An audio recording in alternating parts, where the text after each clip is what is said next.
లేదా గజ్వేల్లో కిడ్నాప్లు అనేక చోట్ల జరుగుతున్నాయి. మళ్ళీ ఈ కిడ్నాప్లు ఇవన్నీ కూడా ప్రారంభమైనవి. ఏంటి హింస బిగిన్ అవుతోంది? ఇదే ఇక్కడ ప్రజాస్వామ్యయుతంగా ఎన్నికలు జరగాలి, ప్రజాస్వామ్యం పరిరక్షించబడాలి. తర్వాత ప్రజలు ఏదైతే తీర్పు ఇచ్చినారో దాన్ని గౌరవించే పరిస్థితిలో ఏ రాజకీయ పార్టీ అయినా దాన్ని శిరస వహించాలి. కానీ ప్రజల తీర్పును కాదని, ప్రజల ఇచ్చినటువంటి తీర్పుకు వ్యతిరేకంగా వీళ్ళు అవలంబించే విధానం ఏదైతే ఉందో వీళ్ళు ప్రజాస్వామ్యాన్ని కూని చేస్తున్నట్టుగా భావిస్తా ఉన్నాం. ఇప్పుడు అధికారంలో ఉన్నటువంటి కాంగ్రెస్ పార్టీ ఇవాళ వాళ్ళ చేతిలో అధికారం ఉంది కాబట్టి వీళ్ళు అరాచకం చేశారని భారత రాష్ట్ర సమితి చెప్పొచ్చు.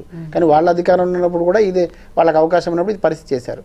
నేనేం చెప్పదలుచుకున్నానంటే, ఎవరైతే నిజంగా గెలవగలిగినటువంటి అభ్యర్థుల్ని పెట్టినారో ఆ అభ్యర్థి ఒకవేళ గెలిస్తే ఆ గెలిచిన పార్టీ ఏదైతే పార్టీ గుర్తు మీద గెలిచినాడో దాంట్లో ఉంచడానికి ప్రయత్నం జరగాలి. తర్వాత ప్రజలు కూడా దాన్ని చూసే దానికోసం కాబట్టి. కానీ ఇట్లా హింసలకు దిగడం, దౌర్జన్యాలకు పాల్పడడం, అది ఏ రాజకీయ పార్టీ పాల్పడినా కూడా అది సహించరానిది. వాళ్ళని ప్రజా వ్యతిరేకులుగా మేము భావిస్తా ఉన్నాం.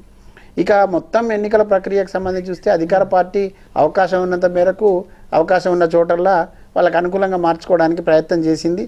దాంట్లో ఇప్పుడు కొత్త ఏం కాదు మనకు ఎన్నికల సందర్భంగా. ఇస్మాయిల్ గారు, ఇక్కడ ఇంకొక అంశం, ఈరోజు ఈ విజయం మిమ్మల్ని నేను జర్నలిస్ట్గా అడుగుతున్నాను. ఒక జర్నలిస్ట్గా ఇస్మాయిల్ గారు చెప్పండి, ఈ విజయం మొత్తం కూడా ముఖ్యమంత్రి గారిని ఆయన క్రెడిట్గా మనం భావించవచ్చు. ఎందుకంటే నిన్ననే ఢిల్లీలో అన్నారు కదా, నేనే రాజు నేనే మంత్రి అని. ఒక రకంగా కాంగ్రెస్ పార్టీ అసెంబ్లీ ఎన్నికల కంటే కూడా ఈరోజు స్ట్రెంగ్ అయినట్లుగా కనిపిస్తుంది. ఇది ముఖ్యమంత్రి ఖాతాలో.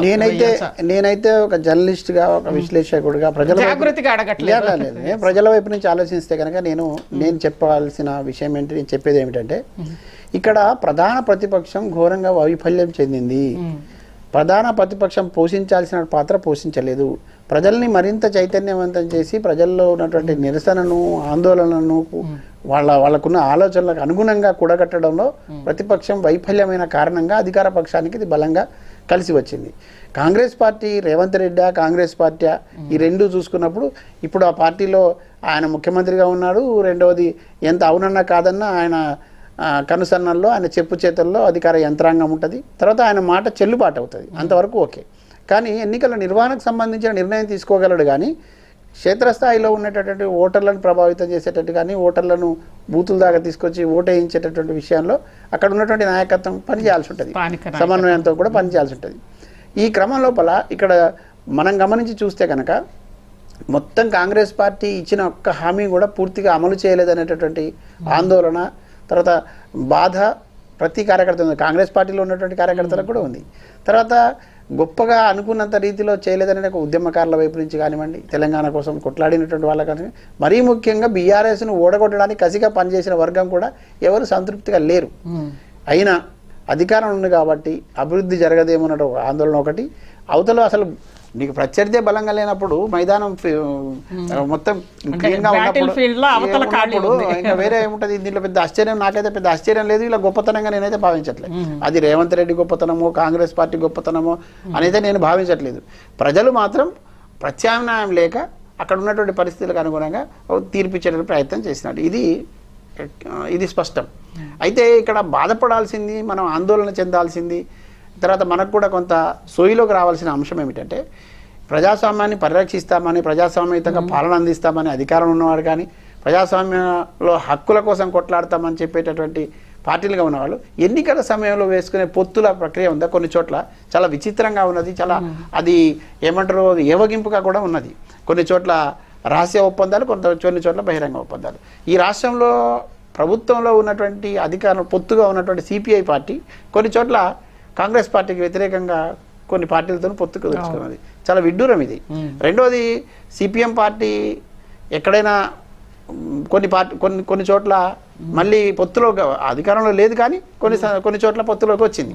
అంటే ఇదంతా చూస్తుంటే ఏమనిపిస్తుంది అంటే, ఎవరు అధికారంలోకి వస్తున్నారో, ఎవరికైతే గెలుపు అవకాశాలు ఉన్నాయో అక్కడ మేము కలిసి పనిచేయాలనుకోవడం అనేది చాలా బాధాకరం. ఇది మనము ప్రజల గొంతుకగా నిలబడాలి, ప్రజల విశ్వాసాన్ని చూరగొనాలి, ప్రజలను ఆ మేరకు సమాయత్తం చేయాలి.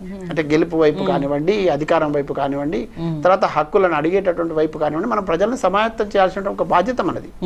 అది విస్మరించి వీళ్ళు ఉన్నారు. రెండోది ఇప్పుడు ఇక అధికారమే పరమావధిగా పనిచేసిన రాజకీయ పార్టీల గురించి మనం మాట్లాడుకోవాల్సింది లేదు.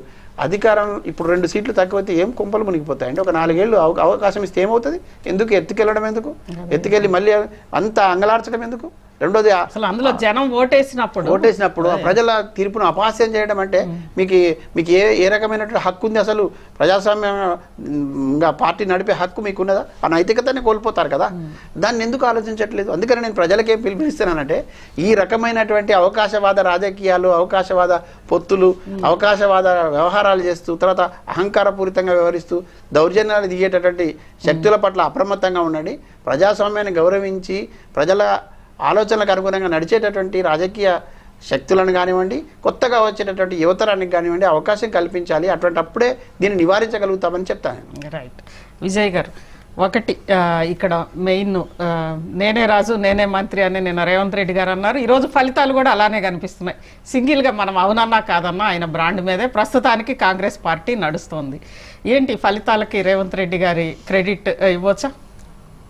అధికార అహంకారమే తప్ప వేరే నేనే రాజు నేనే మంత్రి అనేది అహంకారానికి నిదర్శనం. కాంగ్రెస్ పార్టీ పతనావస్థ ఏ రకంగా ఉందనేది తేలిపోతుంది అక్కడ.